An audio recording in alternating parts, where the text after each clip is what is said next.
Good afternoon. Temperatures are rising every day, and not only in terms of the weather.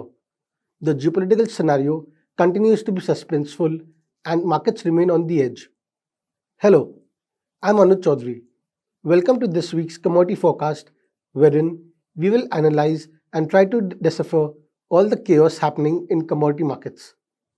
If you too regularly track geopolitical developments and their impact on commodities, then don't miss this video at any cost. In today's episode, crude oil and aluminium will again be in the spotlight. So stay tuned till the end for crucial support and resistance figures for both these commodities. Let's start with macroeconomic headlines.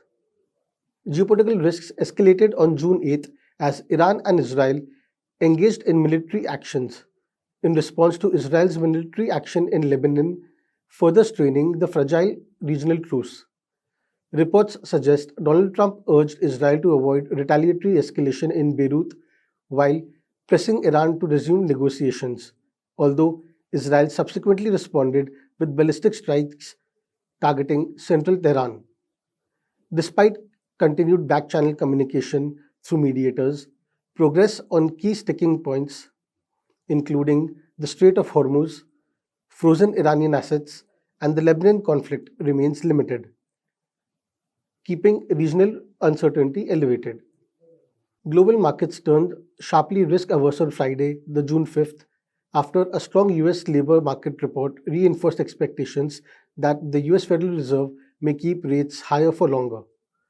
The Nasdaq 100 plunged 4.8%, marking its sharpest daily decline since the April 2025 Liberation Day tariff shock, while the broader tech-led sell-off erased nearly $1.8 trillion in S&P 500 market capitalization. US May non-farm payrolls rose 172,000, well above market expectations of 88,000, while April payrolls were revised sharply higher to 179,000. Combined revisions added 93,000 jobs over the prior 2 months, lifting the 3-month average to 188,000 and reinforcing resilience in the US economy.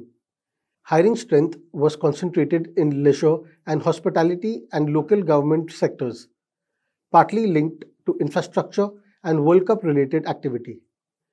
Wage growth moderated slightly, with average hourly earnings rising 3.4% year on year, while the unemployment rate held steady at 4.3%. Global central banks are expected to take advantage of gold's price corrections as prices have corrected 25% from all-time highs, and the Chinese central bank added gold for the 19th straight month, keeping the larger trend intact.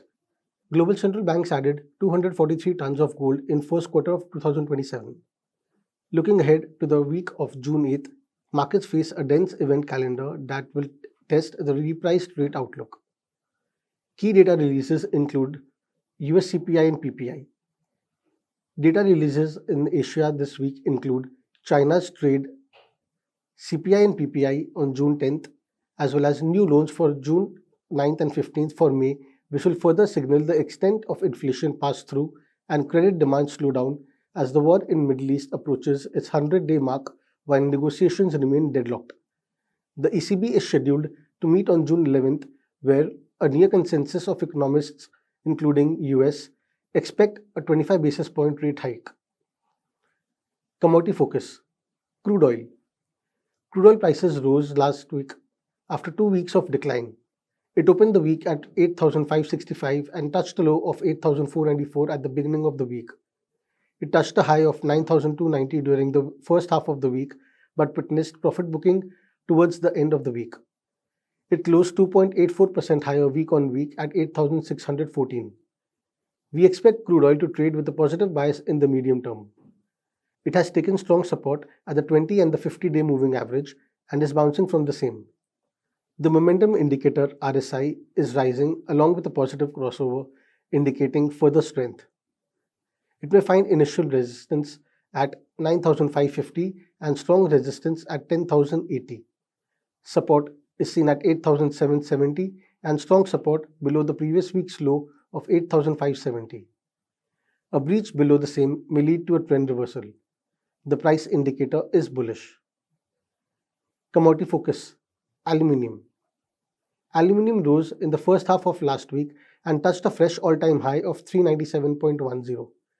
It opened last week at 386.60 and touched a high of 397.10 in the first half of the week. However, prices witnessed profit booking at higher levels and touched a low of 383.15 towards the end of the week. Prices closed the week 0.4% lower week on week at 384.40 versus 385.95 in the prior week. We expect aluminium to trade with a positive bias in the medium term. It may find resistance at the previous all-time high at 397.10 and strong resistance at the 161.8% Fibonacci extension at 405.45. Support is seen at 377 and strong support at 371. A sustained close below the same may lead to a trend reversal. The price indicator is bullish. Weekly price action. Gold fell by 4.6% week on week. Silver fell by 9.91% week on week. The gold-silver ratio rose by 5.83%. Base metals continued to remain flat this week. Weekly event calendar. This week, markets will track ADP Employment Change, existing home sales month on month, initial jobless claims. That's your weekly commodity forecast from Mirae Asset Sharekhan. For now, no solution to the ongoing crisis seems in sight, but we would still welcome your views on what's happening in the markets in the comment section. To help you keep track of crucial market developments, all our research offerings are now available in one portal, the Mirae Asset Sharekhan Research Center. Explore research calls and detailed research reports across equity, mutual funds, F&O, commodities, ETFs, and more. To access our videos and research reports in real time, join our WhatsApp channel today. The link is in the description. Thank you for watching. Investment in securities market is subject to market risk. Read all related documents carefully before investing.